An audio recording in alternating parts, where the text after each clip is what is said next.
Vamos a hablar de Ovidio, vamos a hablar de las metamorfosis y en particular vamos a hablar de cómo Ovidio cuenta la creación del mundo y lo impresionante que es comprobar que hay muchísimos paralelos entre la historia que Ovidio cuenta de la creación del mundo y la historia que se cuenta de la creación del mundo en el libro del Génesis, que es el primer libro de la Biblia judía y el primer libro del Antiguo Testamento de la Biblia cristiana.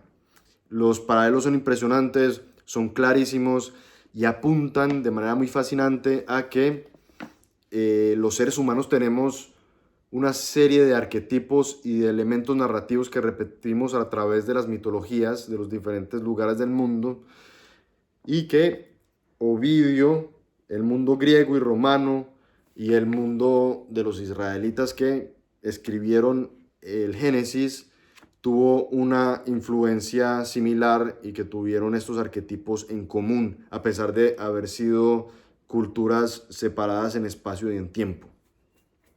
Muy bien, pero antes de entrar a ese tema, quería dar una puntada sobre el prólogo de las metamorfosis que leí en el video pasado. Como les decía muy brevemente, en este prólogo Ovidio pone primero su inspiración antes que invocar a los dioses. Como habíamos visto en la Ilíada y en la Odisea, que son los libros fundamentales del canon occidental, Homero empieza invocando a la musa y le dedica a la musa su primer verso. En cambio, Ovidio hace algo diferente. Ovidio dice mi inspiración, las dos primeras palabras de su prólogo. Mi inspiración me mueve a hablar de formas mudadas a cuerpos nuevos. Y ahí enseguida, ahí sí menciona a los dioses y los invoca. No a la musa, sino a los dioses todos, completos. Dice, dioses, inspirad mi proyecto y desde el comienzo primero del mundo dirigid mi canto sin interrupción hasta mi propia época. Ese orden en el que primero se menciona a él y después menciona a los dioses se va a repetir una página más adelante cuando Ovidio empieza a contar el origen del mundo, porque para contar el origen del mundo, Ovidio se tiene que devolver a una época en la que los dioses del Olimpo no existen. Tampoco existen los titanes, por supuesto. Solo él con su imaginación se puede devolver tanto en el tiempo para explicar cómo se creó en el mundo, pero hay algo fascinante ahí y es que no se encuentra solo, se encuentra con un Dios muy misterioso, un Dios que es el creador del mundo. O mejor, más precisamente no es el creador del mundo, es el ordenador del mundo, porque eso es muy interesante. En la tradición grecorromana hay dos elementos. Primero que todo, sí, es una tradición politeísta, hay muchos dioses, pero en el principio sí hay un solo Dios que es el creador del mundo y no es el creador del mundo, sino el ordenador del mundo. Ya había unos elementos ahí discordantes, les voy a leer un poquito. Dice, antes del mar, de la tierra y del cielo que lo cubre todo, la naturaleza ofrecía un solo aspecto en el orbe entero al que llamaron caos. Una masa tosca y desordenada que no era más que un peso inerte y gérmenes discordantes, amontonados juntos de cosas no bien unidas. Entonces aquí tenemos que no es que haya un Dios, haya habido un Dios que lo creó todo de la nada, sino que hubo un Dios que se encontró con unos elementos que estaban ahí, unos elementos que estaban en desbalance, unos elementos discordantes. Y este Dios misterioso que ya les voy a mencionar, pone en orden todo este caos. ¿Qué era este caos? Una disputa, porque él dice, y aunque había allí tierra, mar y aire, inestable era la tierra, innavegable era el mar, y sin luz estaba el aire. Nada conservaba su forma, cada uno se oponía a los otros, porque en un solo cuerpo lo frío luchaba con lo caliente, lo húmedo con lo seco, lo blando con lo duro y lo pesado con lo ligero. Y esa disputa, dice Ovidio, esta disputa un dios, o más bien la naturaleza, la dirimió. Y eso es fascinante. Esta disputa un dios, o más bien la naturaleza. Entonces ahí Ovidio está equiparando a ese dios ordenador de los elementos como la naturaleza misma. Y eso es fascinante porque en la tradición judeocristiana hay un dios omnipresente, omnipotente, que lo determina todo. Los griegos y los romanos no consideraban que que el mundo lo había creado un dios que luego los había creado ellos a su imagen y semejanza. No hay imagen y semejanza en esa tradición. Hay un Dios que es quizás la naturaleza. Y esas fuerzas de la naturaleza, que no están, digamos, antropomorfizadas, son determinantes y determinan y afectan profundamente la vida tanto de los dioses como de los humanos. Es muy fascinante que en la tradición grecorromana, y esto se ve en muchas de las historias que cuenta Ovidio, los dioses están supeditados a la naturaleza, los dioses están supeditados al destino, no lo pueden torcer, los dioses tienen que ir con mucho cuidado con la muerte, los dioses no pueden devolver a alguien de la muerte, los dioses tienen que cumplir promesas, y eso es muy bello, los dioses, sus palabras están atadas a un deber que es superior a ellos. Hay muchas ocasiones en estas historias de las metamorfosis en que un ser humano le dice a un dios como, prométeme que vas a hacer algo por mí si te lo pido. Y el dios le dice, te concedo lo que quieras. Y luego el ser humano le pide algo que evidentemente va a terminar en su muerte o en su destrucción. Y aún así, el dios, sabiendo que va a terminar destruyendo a ese ser humano, tiene que cumplir la promesa. Y eso es increíble porque, como digo, el dios está supeditado a cierta naturaleza. Más adelante, vuelve a mencionar Ovidio a este dios extraño. Y lo menciona esas dos veces y nunca lo vuelve a mencionar. Dice, cuando el dios, quien quiera que fuera, hubo ordenado así la masa, y es ese dios anónimo, extraño, un dios, quien quiera que fuera.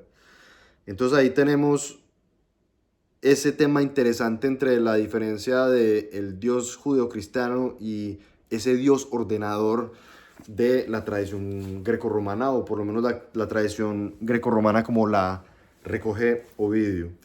Y por último, para dar una puntada ahí, es muy interesante pensar que quizás Ovidio es en sí mismo un Dios ordenador, porque Ovidio bebió de muchísimas fuentes y textos para escribir las metamorfosis, y él mismo fue un dios ordenador de toda la tradición greco-romana y la ordenó en este proyecto gigantesco que es las metamorfosis. Bueno, entonces ahora sí, para hablar de los paralelos entre las metamorfosis y el libro del Génesis, les voy a dar un resumen muy vasto, un resumen muy rápido de las dos versiones. En la versión de las metamorfosis, el hombre y la mujer, la humanidad, es creada a partir de barro. Por aquí lo menciona Ovidio. Él dice, un ser más sagrado que estos y más capaz de una mente profunda faltaba todavía y que pudiera dominar sobre lo demás. Nació el hombre, al que o lo creó de semen divino el hacedor del mundo, origen de un mundo mejor, o la tierra reciente separada hacía poco del elevado éter retenía el semen de su pariente el cielo, a la que el vástago de Jápeto, mezclándola con agua de lluvia, modeló en forma de figura de dioses que lo gobiernan todo. Ahí tenemos que quizás somos una mezcla de agua y tierra, es decir, barro.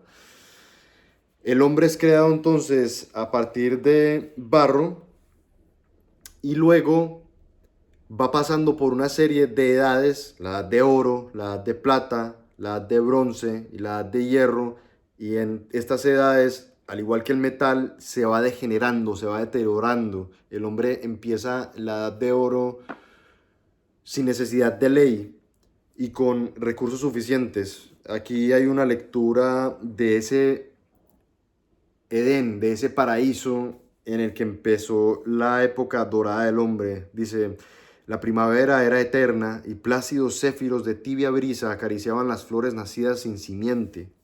Y también la tierra producía sin arar frutos, y el campo sin barbecho se blanqueaba de espigas preñadas. Ya corrían ríos de leche, ya ríos de néctar, y amarilla miel goteaba de la verde encina. Ahí estaba, tenía todo el hombre, la mujer, al alcance de la mano, ríos de leche, ríos de miel, todos los frutos los podía alcanzar sin necesidad de plantarlos, y el campo sin arar daba todo lo que el hombre necesitaba para sobrevivir. Aquí estoy diciendo el hombre, pero obviamente me refiero al género humano.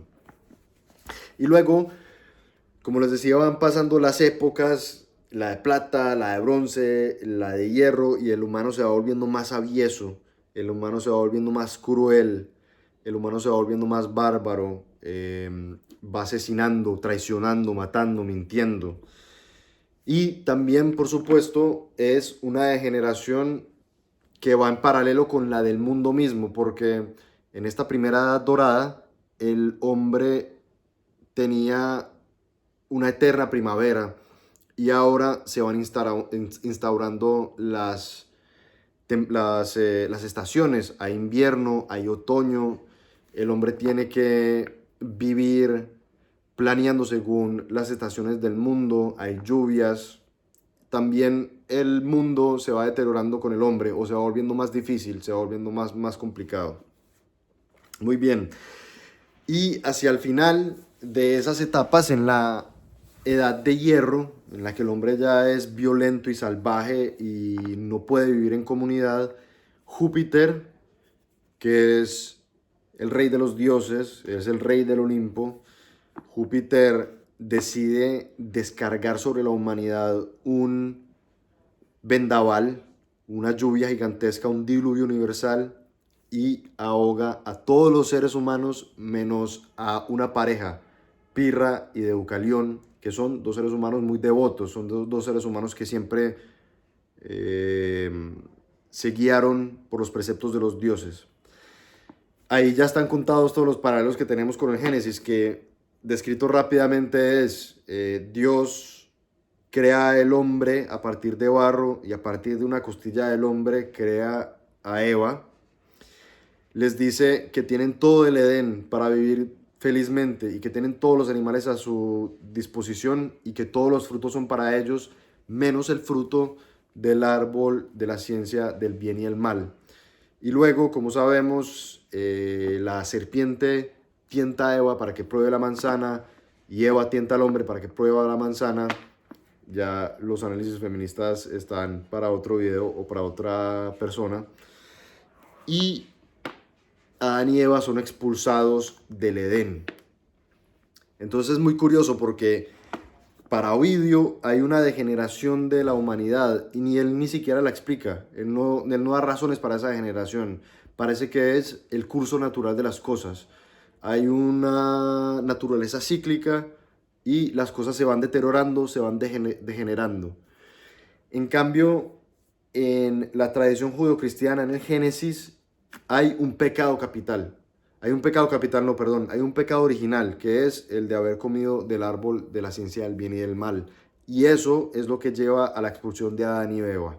Luego se va poblando el mundo a partir de Adán y Eva en diferentes generaciones, y también llega un punto en el que Dios está cansado de los seres humanos porque son muy bárbaros, muy brutos, muy violentos, y Dios, al igual que Zeus hizo, descarga un diluvio universal, y de ese diluvio universal sobreviven, como todos sabemos, Noé, que mete en su barca a todos los animales, una pareja de cada especie, y pone las semillas, digamos, para repoblar la tierra. Entonces tenemos ahí degeneración del ser humano, un Dios que descarga un diluvio universal, una familia que sobrevive. Y esos son paralelos en tradiciones completamente diferentes, porque para darles un poquito de contexto, el Génesis fue escrito tal vez 500 años antes del nacimiento de Cristo. Es un libro muy antiguo, mucho más antiguo que las Metamorfosis de Ovidio y que los libros que leyó Ovidio para escribir las Metamorfosis. Ovidio, como yo les decía, escribió este libro alrededor del 8 años después del nacimiento de Cristo. Entonces, esa es la pregunta: ¿por qué dos tradiciones separadas en el tiempo y separadas en espacio? Porque esa era más o menos la misma parte del mundo, pero son regiones muy distantes, sobre todo para las vías de comunicación y para las vías de transporte que había en la época. Y aún así, ambas tradiciones tienen muchos de los mismos elementos en sus narraciones sobre el principio del mundo. Eso apunta a dos cosas. Una, entre ambas tradiciones hubo cierta comunicación y cierta transferencia de conocimientos y de historias, porque estas historias manan en parte de Mesopotamia, que era la medialuna fértil entre el Tigris y el Éufrates, en las que se creó parte de la civilización en esa parte del mundo y de la que luego salieron, como sabemos, los israelitas. Había ciertas comunicaciones y había tradiciones anteriores que se pueden considerar orígenes de esas historias que ya van reinterpretando y contando de diferentes maneras Ovidio, los griegos, los romanos y por otro lado los israelitas. Y lo otro es que el ser humano tiene arquetipos y estructuras y elementos narrativos que son universales, porque es muy curioso que estas no son las únicas dos mitologías en las que hay un diluvio universal. Hay muchas mitologías en las que el hombre es creado de barro. Eso parece que es un arquetipo, eso parece que es un elemento narrativo que se repite a lo largo de muchas tradiciones que no tuvieron contacto. El tema del barro, el tema del diluvio universal o del origen desde el agua. También hay un reconocimiento que nosotros surgimos del agua. Y eso puede tener muchas interpretaciones. Puede ser porque sea un recuerdo ancestral de las épocas en las que los humanos experimentamos los periodos de glaciación y de derretimiento de los glaciares. Puede ser que haya ahí un elemento del tema del diluvio universal y de las aguas que inundaban todo. O puede ser incluso que haya una memoria de algún tipo genética, no sé, aquí me estoy inventando yo, que nos haya llevado a concluir que nosotros efectivamente salimos del agua porque en el agua del mundo se coció la sopa de la que salieron todos los seres vivos. Es muy interesante también preguntarse no solo por las similitudes que ahí están y que son evidentes y que son fascinantes, pero también es muy interesante preguntarse por por las diferencias. Y esas diferencias son las que venía mencionando. En la tradición judeocristiana hay un pecado original y los seres humanos tenemos que salir del paraíso a buscarnos la vida y a buscar la redención de ese pecado original y a buscar el retorno al paraíso.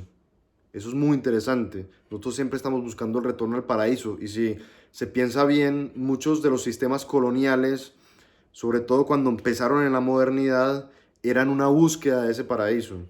Cuando los europeos llegaron a América estaban constantemente en busca del jardín del Edén y ellos decían que los indios, como los decían los indígenas locales, eran mucho más cercanos generacionalmente a Adán y Eva. Y decían incluso de manera muy bella, muy fascinante, que los indios del Nuevo Mundo tenían la piel más oscura porque estaban hechos de ese barro mismo con el que habían hecho al hombre en el Génesis. También buscaban todo el tiempo versiones del paraíso en las que había ciudades construidas completamente de oro o había bosques enteros sembrados de canela en las que no había más necesidad que estirar la mano y coger el oro que estaba ahí o tumbar el árbol de un bosque gigantesco de canela y solo llevarlo a Europa. Esa idea de que todo estaba a su disposición y todo era para ellos y todo estaba ahí fácil para agarrarlo, eso era un poco la fantasía que animaba todo el proyecto colonialista de la modernidad, que fundó la modernidad en el año 1492 cuando Colón salió en la Niña de la Pinta de la Santa María en busca de una ruta hacia el oriente y se encontró con América. Quería terminar con una idea sobre la mitología. ¿Para qué es la mitología? Un gran estudioso de la mitología que se ha vuelto muy famoso, que se llama Joseph Campbell, porque tiene la travesía del héroe o la historia del héroe, explicaba que la mitología tenía muchas funciones. Tiene una función moral, tiene una función de explicar a la gente cómo vivir y cómo comportarse con el prójimo.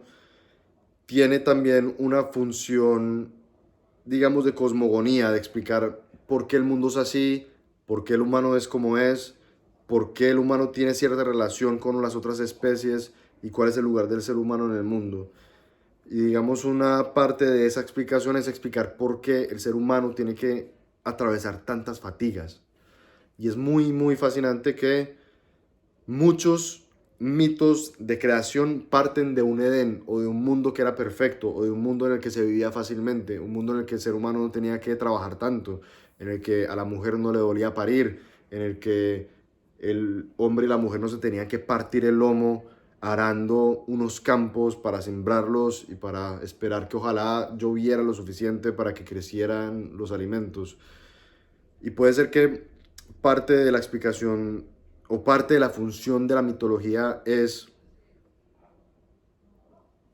darle un cierto alivio narrativo al hombre, de explicarle por qué tantas fatigas, de explicarle al hombre por qué él es el único animal que sabe que se va a morir, por qué le da la capacidad de hablar, de usar el lenguaje y de preguntarse por las constelaciones que ven en el cielo, en el firmamento, y por qué él es el único que tiene conciencia de sí mismo hasta donde sabemos.